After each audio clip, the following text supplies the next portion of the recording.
Охрид во време од пандемија од COVID-19. Викендов сите во своите домови. Максимално се почитуваат мерките и препораките на владата. Од она што пред малку видовме, сообраќајниците во Охрид, дури оние најфреквентните, комплетно празни. Може да се забележат само возилата на секторот за внатрешни работи, возилата на брзата помош, кои што без ротациони светла, но сепак вртат по охридските улици, инаку сите седат во своите домови. Викенд полициски час, 61 час граѓаните се во самоизолација. Оваа забрана за движење за прв пат се донесува во земјава со цел превенција од ширење на коронавирусот. Дозволено е движење на повеќе категории на граѓани со претходна најава и добивање дозвола. И граѓаните кои имаат домашни миленици имаат прилика 3 пати во текот на денот да излегуваат надвор со милениците, но само 100 метри од своето живеалиште. Екипата на Скопје 1 и Охрид 1 денеска прошета по охридските и струшките улици и улички. Посебно радува фактот што граѓаните максимално ги почитуваат мерките и препораките на владата. Сообраќајниците празни.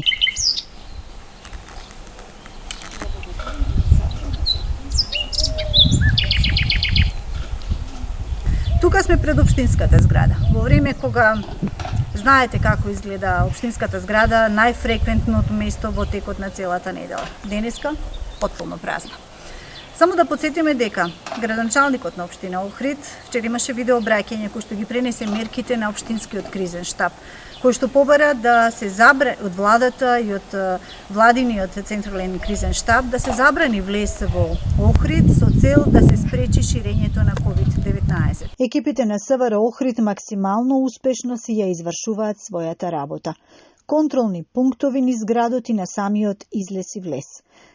Вработените од СВР максимално професионално го застануваат секој автомобил и проверуваат дали има дозвола за движење. Од Охрид 1 Скопје 1 редакција на снимање. Безбедносната состојба на подрачјето на СВР Охрид е стабилна, се вели во извештајот од СВР Охрид. Градскиот кеј комплетно празен, Охридското шеталиште комплетно празни. Да ги почитуваме во целост мерките на владата до самиот крај, до оној момент додека владата не соопшти дека дел по дел ги укинува мерките.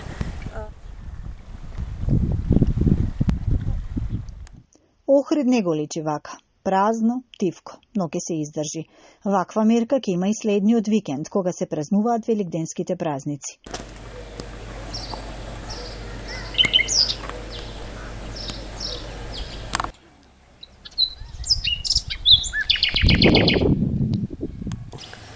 Денеска е сабота, инаку пазарен ден во Струга, но потполна тишина. Струга исто така максимално ги почитува мерките и препораките на владата.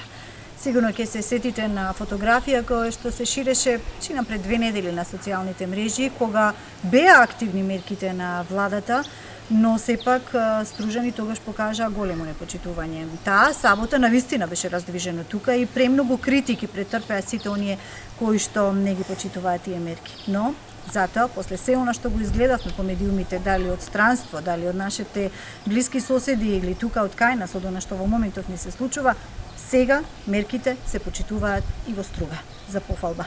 На излезот од Охрид, секако дека има пункт од секторот за внатрешни работи, на влезот во Струга не забележавме, но сепак има присуство на припадниците од секторот за внатрешни работи. Сем МВР, сем брзата помош или оние возила кои што разнесуваат само од аптеките она што се баран или дежурните апотеки, други возила скоро и да нема по сообраќајниците. Еве токму за такво возило и предноко помина тука на оваа улица. Посебна благодарност до здравствените работници, Министерството за внатрешни работи и секако владата, кои навремено ги превзедоа сите неопходни мерки за да се спречи ширењето на COVID-19 во земјава. Наше е само да издржиме. Колку сме по-самодисциплинирани, толку побрзо ќе се вратиме во нормалниот животен тек. А до тогаш, останете дома. По завршувањето на вонредната состојба, верувајте, сонцето посилно ќе ве грее, воздухот ќе биде почист и многу повеќе ќе цениме се што не обкружува.